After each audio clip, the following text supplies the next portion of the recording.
Assalamualaikum warahmatullahi wabarakatuh. Nama saya Siti Istiqamah Wulandari dari Fakultas Pendidikan Agama Islam.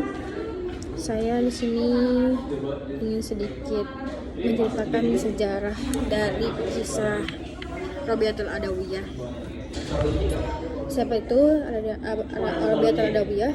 Itu merupakan sosok yang tak asing dalam dunia tasawuf. Sufi perempuan pembawa agama cinta ini memilih untuk tidak menikah seumur hidupnya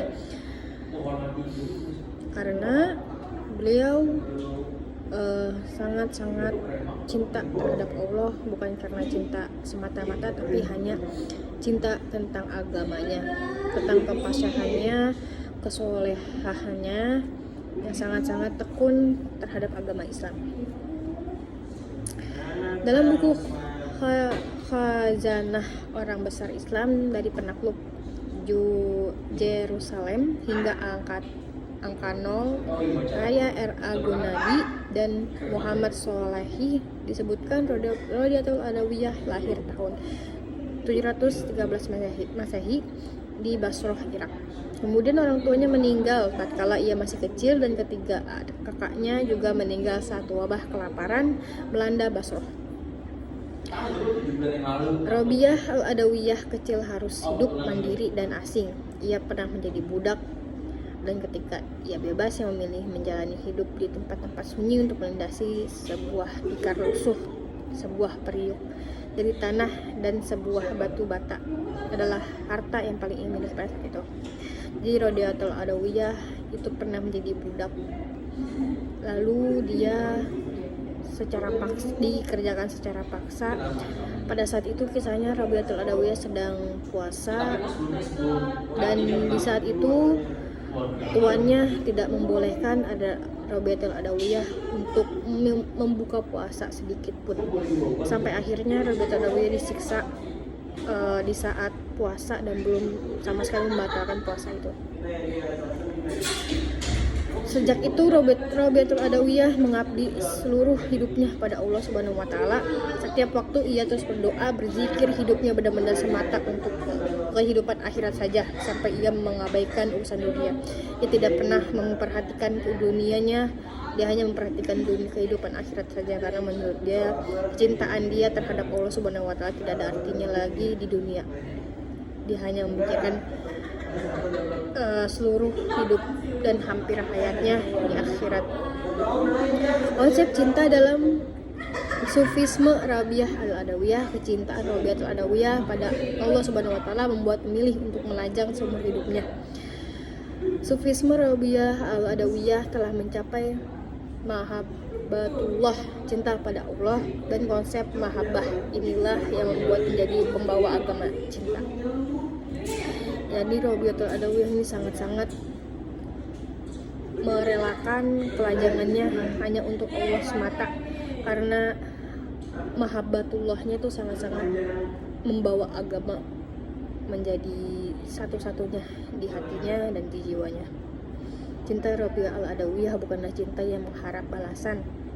Ia justru menembus perjalanan pencapaian ketulusan. Dalam salah satu syair ia berujar, "Jika aku menyembahmu karena takut pada api neraka, maka masukkan aku dalamnya. Dan jika aku menyembahmu karena tamak kepada surgamu, maka haramkan aku daripadanya. Tapi jika aku menyembahmu karena cinta kepadamu, maka berikanlah aku balasan yang besar. Berikanlah aku kesempatan untuk melihat wajahmu yang maha besar dan maha mulia."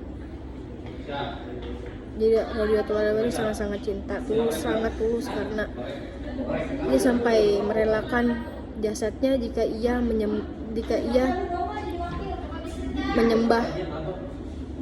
Allah itu hanya takut pada api neraka, maka ia akan dimasukkan ke dalam api neraka tersebut.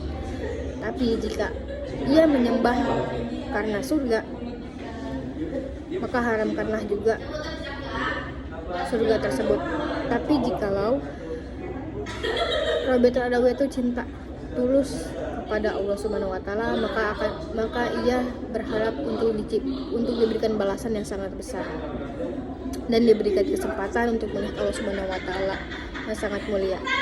Konsep tasawuf Robiyah Adawiyah ini menceritakan cinta seorang hamba kepada Tuhannya sebagaimana disebutkan dalam buku Pesan-pesan Cinta Robiyah Al-Adawiyah karya Ahmad Abi. Robiyah Al-Adawiyah mengajarkan bahwa segala amal ibadah yang dikerjakan bukan karena berharap surga ataupun takut api neraka, melainkan rasa cinta dan tulusnya. Kesufian Robiyah Al-Adawiyah sangat diakui pada masanya. Menurut buku Moderasi Beragama Para Sufi karya Abror Muhammad Daud Faza, Robiyah Al-Adawiyah merupakan salah satu seorang sufi yang tidak mengikuti tokoh-tokoh sufi terkemuka lainnya. Bahkan ia seperti tidak pernah mendapat bimbingan dari pembimbingan spiritual manapun, namun dia mencari pengalaman sendiri langsung dari Tuhannya. Robiyah Al-Adawiyah ini salah satu nabi perempuan yang sangat-sangat berdiri sendiri tanpa adanya orang lain. Jadi dia mencari pengalamannya sendiri langsung dari Tuhannya, langsung pada Allah Subhanahu wa Ta'ala, tanpa ada pengikut-pengikut lainnya. Pelopor Sufisme terkait Syekh Abdullah Qadir Jailani menggolong Robiyah Al-Adawiyah ke dalam sufi para pencari Tuhan. Mereka yang menempuh jalannya tidak mengikuti apa yang kebanyakan dilakukan oleh makhluk Tuhannya.